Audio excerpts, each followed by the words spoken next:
नमस्कार बच्चों, स्वागत है आपका एसएसटी वाला चैनल में।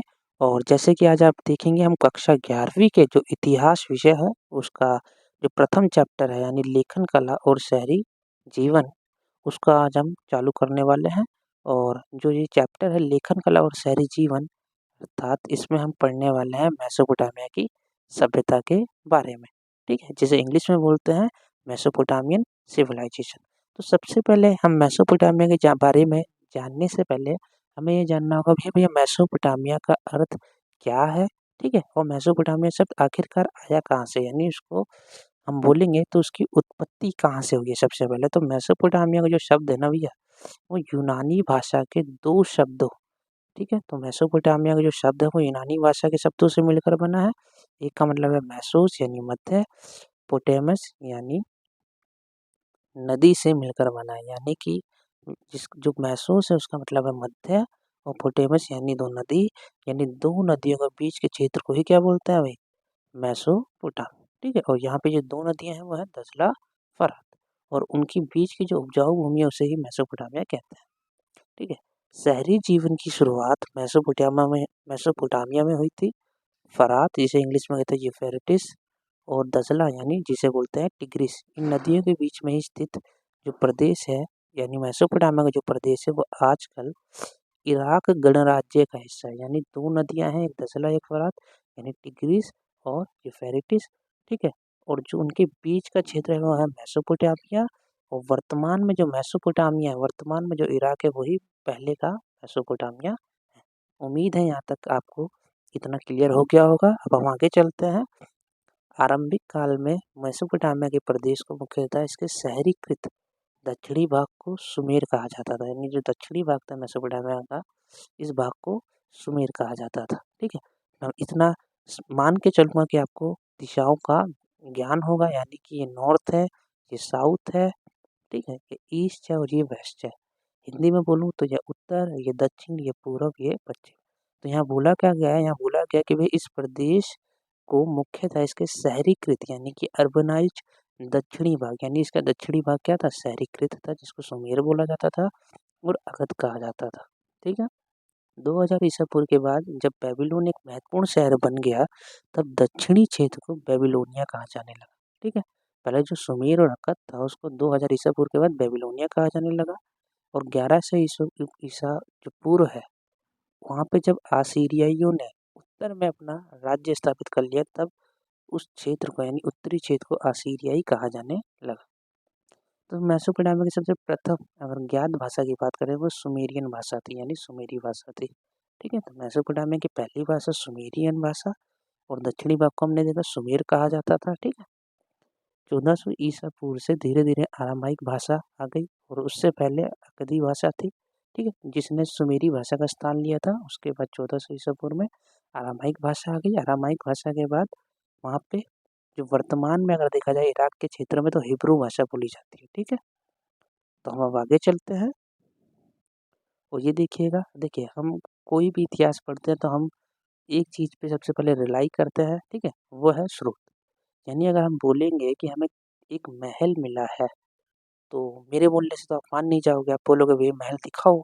तो मैं आपको जब महल दिखा दूंगा, जब आप मानोगे कि हाँ भैया महल मिला है आपको, यानी आपके पास कोई प्रूफ है, आपके पास कोई स्रोत है जिसके बलबूते आप उस बात का औचित्य को सिद्ध कर रहे हो। ठीक है, तो मेसोपोटामिया के इतिहास का अगर स्रोत के बारे में बात करें, प्रूफ के बारे में बात करें, सोर्स के बारे में बात करें, तो वहाँ पे सैकड़ों की संख्या में इमारतें मिली हैं, मूर्तियाँ मिली हैं, आभूषण, कब्रों और औजारों और मुद्राओं की वजह से हम कह सकते हैं कि मेसोपोटामिया में इस तरीके की व्यवस्थाएं थी।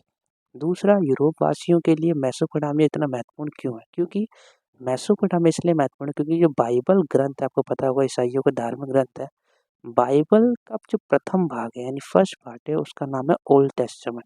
उस ओल्ड टेस्टामेंट के अंदर ही जो है बुक ऑफ जेनेसिस, जो उसका एक छोटा सा, एक कह सकते हो आप पैराग्राफ टाइप का जो भाग है, वहाँ पे सीमार शब्द का यूज़ किया गया, और सीमार का मतलब है सुमेर।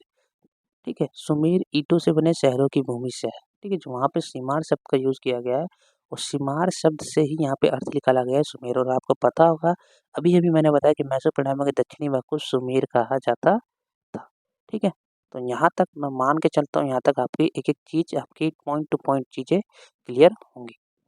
अब हम आगे चलते हैं। ये देखिए मैं मैप आपको पहले सबसे पहले दिखा दूँ। यह है दज़ला फ़रात, ठीक है? और इन दोनों नदियों के बीच का क्षेत्र मेसोपोटामिया, और जो कुछ प्रमुख नगर हैं बेबीलोन, उरुक, उर, इन तीनों नगरों का आपको लाइन बाय लाइन याद रखना है। फ़रात नदी के एकदम ऊर्ध्वाधर भाग पे यानी सबसे ऊँचे भाग पे कौन है भाई? मारी नगर है, ठीक है? आगे ये आने वाला है, तो इसे कृपया एक बार वीडियो को आराम से 2-3 बार आप देख लें और इस मैप को याद करने का प्रयास करें। अब बात आता है भाई मेसोपोटामिया और उसके भूगोल के बारे में, यानी मेसोपोटामिया एंड इट्स जियोग्राफी, ठीक है? तो मेसोपोटामिया यानी इराक, क्योंकि मैंने कहा कि वर्तमान में मेसोपोटामिया क्या है? इराक ही तो है। तो इराक भौगोलिक विविधता का देश है, ठीक है? इसके पूर्वोत्तर भारत यानी पूर्वोत्तर जो हिस्सा है, यानी पूर्वोत्तर जो हिस्सा है, वहाँ पे हरे-भरे और ऊँचे-नीचे मैदान है, ठीक है? दूसरा, यहाँ अच्छी फसल के लिए पर्याप्त वर्षा हो जाती है, ठीक है? इराक में विविधता है, यानी कहीं-कहीं पे गर्मी भी होगी, तो कहीं सर्दी होगी, तो कहीं पे वर्षा हो रही है, कहीं पे वर्षा नहीं हो रही है। यही तो विविधता है, यानी अलग-अलग चीज़ें। और यहाँ 700, यहाँ पे अगर देखा जाए तो यहाँ 7000 से 6000 ईसा पूर्व के बीच जो खेती है, जो फार्मिंग है, वो शुरू हो गई थी। और जो उसके उत्तर पूर्वी भाग में कुछ अलग तरीके के अगर हम देखें तो चीज़ें पाई जाती है, जैसे वहाँ पे हरे-भरे और ऊँचे-नीचे मैदान है। उत्तर में ऊँची भूमि है, ऊँची भूमि को स्टेपी घास के मैदान कहते हैं। स्टेपी घास के मैदान है, ज़ाहिर-सी बात है अगर मैदान है तो वहाँ पे पशुपालन सबसे ज़्यादा होगा, ठीक है? तो पशुपालन खेती की तुलना में आजीविका का यानी लाइवलीहुड का अधिक अच्छा साधन। पूर्व में दज़ला की सहायक नदियाँ ईरान के पहाड़ी प्रदेशों में जाने के लिए परिवहन का अच्छा साधन है। यानी पूर्व मान लीजिए ये 2 भाग है, पश्चिम ही पूर्व, तो पूर्व में दज़ला की ही सहायक नदियाँ परिवहन का अच्छा साधन है, क्योंकि वहाँ से पहाड़ी वगैरह का क्षेत्र जाता है, ठीक है?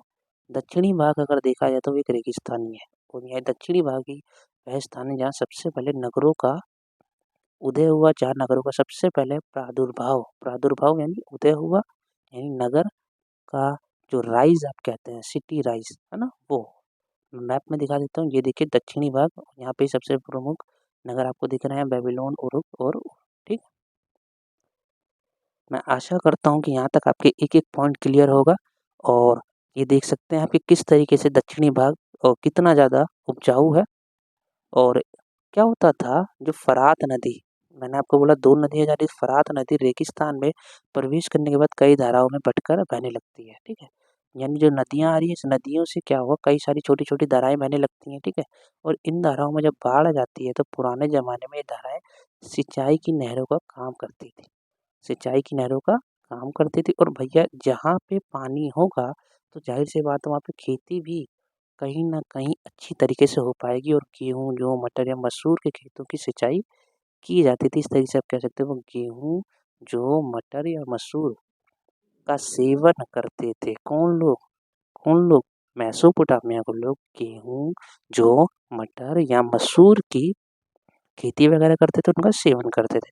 खेती के लिए यहाँ पे भेड़-बकरियाँ स्टेपी घास के मैदानों में हमने देखा मिलती थी। पूर्वोत्तर जो मैदानों और पहाड़ों के ढाल पर पाली जाती थी, ठीक है? उम्मीद है यहाँ तक आपको क्लियर होगा। खजूर के पेड़, क्योंकि आज भी आप देखेंगे तो इराक वाले क्षेत्र में खजूर वगैरह बहुत ज़्यादा मात्रा में पाए जाते हैं। तो अगला जो हमारा टॉपिक है वह है शहरीकरण का महत्व, और इसे हम पार्ट सेकंड में करेंगे। उम्मीद है कि पार्ट 1 आपको एकदम अच्छे से समझ आया हो। इस वीडियो को 2 बार 3 बार आप अच्छे से देखें, और हमारे साथ चैनल के साथ एकदम अच्छे से बने रहें, और चैनल को लाइक कीजिए, सब्सक्राइब कीजिए, और जितना हो सके उतना शेयर कीजिए, ताकि अच्छे से अच्छे जो हमारे जो वीडियो है वो दूसरों तक वीडियो है वो अच्छे तरीके से अन्य बच्चों तक पहुँच सके। Thank you so much. हम मिलते हैं नेक्स्ट कक्षा में, ठीक है?